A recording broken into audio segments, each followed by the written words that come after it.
देखिए, आज पहले तो मैं यह रमज़ान का जो पवित्र महीना है, इस पवित्र महीने को हमारे तमाम अल्पसंख्यक समाज के भाई 1 महीने तक रोज़ा इफ्तार करते हैं। आपस में भाईचारा, प्रेम और सौहार्द रखते हैं। और आज एक महान विभूति जो भारत रत्न संविधान निर्माता बाबा साहेब डॉक्टर भीमराव अंबेडकर जी की जयंती है। और मैं बाबा साहेब भीमराव अंबेडकर जी के चरणों में नमन करता हूँ कि ऐसे महान नेता इस देश में पैदा हुए जो एक विद्वान थे, और उन्होंने इस पूरे देश को एक ऐसा खूबसूरत संविधान दिया, एक ऐसा कानून रचा जिससे पूरा देश आज संविधान के आधार पर चलता है। और बाबा साहेब भीमराव अंबेडकर एक ऐसे समाज से आते थे जो वह दलित समाज, जो सबसे निम्न समझा जाता था, लेकिन बाबा साहेब भीमराव अंबेडकर ने उस परिस्थिति में भी आज संघर्ष करते हुए जिस तरह आज समाज में सबको एकता का भाव, समभाव, सबको समानता, सबको अधिकार देने का जो काम किए, वो बाबा साहब को मैं नमन करता हूँ कि आज उनकी जयंती है। इस जयंती के मुख्य अवसर पे जो है, जो यहाँ के नगरवासी हैं उनके लिए जो अभी तो नगर निकाय के चुनाव की सभी प्रक्रिया चल रही है, इस प्रक्रिया में क्या आप लोगों का प्रयास है और क्या एक तैयारियां हैं इस चुनाव को लेते हुए, इस पर कुछ जानकारी बताएं। देखिए, तो तैयारियाँ चल रही है। जिस तरह हमारे जो है उत्तर प्रदेश कांग्रेस कमेटी के अल्पसंख्यक विभाग के चेयरमैन आदरणीय शाहनवाज आलम जो हम लोगों के बीच में आए हैं, जिन्होंने एक संदेश देने का काम किया कि दलित मुस्लिम जो एकता का रोज़ा इफ्तार रखा गया है, यह इससे एक संदेश जाता है। और इससे ये भी हमको यह प्रेरणा मिलती है कि निश्चित रूप से हम लोग इस चुनाव में सभी दलित मुस्लिम एक कांग्रेस के सदियों से रहे हैं, और आज पुनः हमको एकता के उस बंधन में बंध करके, और जो यह नगर निकाय का चुनाव होने जा रहा है, हमारी कांग्रेस पार्टी बहुत मजबूती से पूरे जनपद में लड़ रही है। आपको दिखाई देगा बहादुरगंज में भी जो हमारे चेयरमैन लड़ेंगे या जो हमारे सभासद लड़ेंगे, निश्चित रूप से वो जीतेंगे। और पूरे जनपद में भी जो है एक मिसाल बनेगा।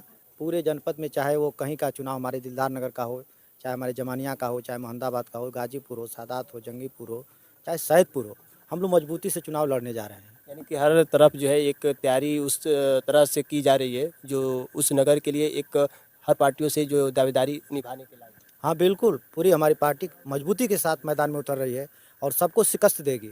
और इस समय जो है सभी लोग कांग्रेस को आशा भरी निगाहों से देख रहे हैं, चाहे हमारे मुस्लिम समाज के लोग हों, चाहे दलित समाज के लोग हों, चाहे अन्य पिछड़ा वर्ग हो, चाहे हमारे सभी जो सामान्य वर्ग के गरीब लोग खास करके हैं, सभी लोग कांग्रेस को ही आशा भरी निगाहों से देख रहे हैं। क्योंकि भारतीय जनता पार्टी एक जो है ये धर्म के नाम का चोला पहन करके ये जाति को बाँटना, धर्म को बाँटना, मज़हब के नाम पर लड़ना, आपस में भाईचारे का जो आपस में भाईचारा उसको समाप्त करना, यह भारतीय जनता पार्टी की फितरतबाजी है। और भारतीय जनता पार्टी कभी गरीबों की नहीं रही है, पूंजीपतियों की रही है, और हमेशा ये पूंजीपतियों की पार्टी है।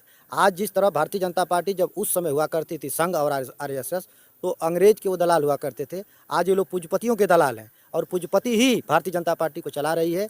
और असली अगर कोई इस देश को चलाने वाला है, तो आज जिनकी कुर्बानियाँ हैं, आज पंडित जवाहरलाल नेहरू, चाहे इंदिरा गांधी, चाहे राजीव गांधी ने इस देश को बलिदान दिया, इस देश को बनाया, सजाया और संवारा है। और उन्हीं के आज सोनिया गांधी, आज राहुल गांधी जी हैं, प्रियंका गांधी जी हैं। जिस तरह राहुल गांधी जी ने अगर दलित समाज के, अल्पसंख्यक समाज के, गरीब की, किसान की आवाज़ बन करके उभर रहे हैं, तो यह भारतीय जनता पार्टी उसको दबाने के लिए उनके ऊपर एक तरह से जो है मानहानि का मुकदमा करवा करके अपने वर्करों से, और जिस तरह दबाव बना करके और उनकी सदस्यता को समाप्त करने का काम कर रही है, इससे साबित होता है कि भारतीय जनता पार्टी एक हिटलर शाही रवैया अपना रही है। जिस तरह अंग्रेज हुआ करते थे, और अंग्रेज जो है देश में जो है ईस्ट इंडिया कंपनी आई, और जिस तरह देश को जो है समाप्त करने का काम कर रहे थे, उसी तरह आज जो है उसी तरह भारतीय जनता पार्टी है। पूंजीपतियों को ला करके, अडानी जैसे व्यक्ति को ला करके अगर राहुल गांधी पूछ देते हैं कि बताओ 20,000 करोड़ रुपया कहाँ से आया, तो राहुल गांधी जी की सदस्यता समाप्त कर दी जाती है। तो तो ये बताइए, क्या लगा कि जो बीजेपी सरकार है जो इस तरह से विचलित करने का जो ऐसा समीकरण अपनाई है, उससे पार्टी में, कांग्रेस पार्टी में कोई खलबली या कोई उस तरह से विचलित होने की भावना जगी या फिर और मजबूती पैदा हुई? और कांग्रेस और मजबूत हो रही है, कांग्रेस का और मजबूती से सामने उभर करके आ रहा है। और एक दिन देखिएगा पूरी जनता सड़क पर आ जाएगी इस भारतीय जनता पार्टी के खिलाफ। बहुत बड़े बड़े आंदोलन हो रहा है। कांग्रेस का जो जितने भी नेता और कार्यकर्ता हैं, सब जनता के लिए जेल भरेंगे और डरेंगे नहीं। कांग्रेस के कभी वर्कर डरते नहीं हैं, हमेशा लड़ते हैं। और भारतीय जनता पार्टी की जो रवैया है, जो हिटलर शाही है, जिस तरह तमाम जो है बुलडोजर चला करके ईडी सीबीआई लगा करके और जिस तरह डराया और धमकाया जा रहा है हमारे नेताओं को, आदरणीय सोनिया गांधी जी पर जो है ईडी का छापा, आदरणीय हमारे राहुल गांधी जी पर ईडी का छापा, लेकिन वो विचलित नहीं हुए, डरे नहीं, क्योंकि ईमानदार हैं लोग, उन्होंने देश को कुछ दिया है। ये लोग क्या दिए हैं? पूछिए ना माननीय मोदी जी से कि आपके परिवार के लोग कुछ बलिदान दिए हैं क्या? पूछ लीजिए, कोई भारतीय जनता पार्टी का नेता है जो गौर से कह सकता है कि इस देश के लिए हम समर्पित हुए हैं, उसके परिवार के लोग किए हैं। लेकिन आज राहुल गांधी जी के परिवार को देख लीजिए।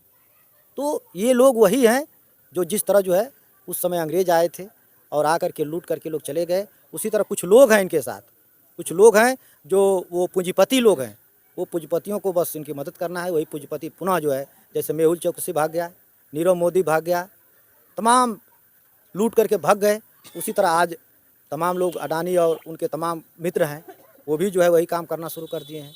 तो कहाँ से देश का विकास होगा? आज महंगाई देख लीजिए, आज गैस सिलेंडर का दाम देख लीजिए, डीजल का दाम देख लीजिए, पेट्रोल का दाम देख लीजिए, खाद्य पदार्थ का दाम देख लीजिए। तो इन मुद्दों को लेकर के हम आज नगर निकाय के चुनाव में उतरे हैं और निश्चित रूप से कांग्रेस पार्टी की सफलता होगी। हमारे आदरणीय बृजलाल खाबड़ी जी के नेतृत्व में, आदरणीय हमारे जो है खड़गे साहब के नेतृत्व में, आदरणीय राहुल गांधी, प्रियंका गांधी के नेतृत्व में, आदरणीय हमारे नेता जो प्रदेश के नेता है आदरणीय शाहनवाज आलम जी हम लोग के बीच में आए हैं। यह बहुत एक अच्छे अल्पसंख्यक समाज से लेकर के सभी समाज को लेकर चलने वाले हैं। हमेशा इनका आप सोशल मीडिया पर या पेपर में या ऐसे देखते होंगे, जो समाज के लिए हमेशा समर्पित रहते हैं और कांग्रेस के लिए समर्पित रहते हैं और जनता के लिए समर्पित रहते हैं। इन्होंने जो है आदरणीय राहुल गांधी जी के साथ जो 5000 किलोमीटर की यात्रा किए हैं लोग, इससे जो है भारतीय जनता पार्टी, राहुल गांधी की जब लोकप्रियता बढ़ने लगी तो भारतीय जनता पार्टी के लोग घबराने लगे और इस तरह आनन फानन में इस तरह का व्यवस्था करके राहुल गांधी की सदस्यता को समाप्त किया। जहाँ तक ये देखने को मिला कि जो बड़ी बड़ी जो है बातों को लेकर बीजेपी ने अपनी दावा जो जाहिर की है, वहीं कांग्रेस पार्टी से जो है खुलासा हुआ कि कहीं ना कहीं कांग्रेस पार्टी एक बढ़ चढ़कर जो है इस नगर निकाय चुनाव में अपना हिस्सेदारी निभा रही है और 2024 को लेकर तैयारियां में लगी है। और ख़ासतौर से इस वक्त के लिए इतना ही, फिर अगले वीडियो में आपसे मिलेंगे। नमस्कार।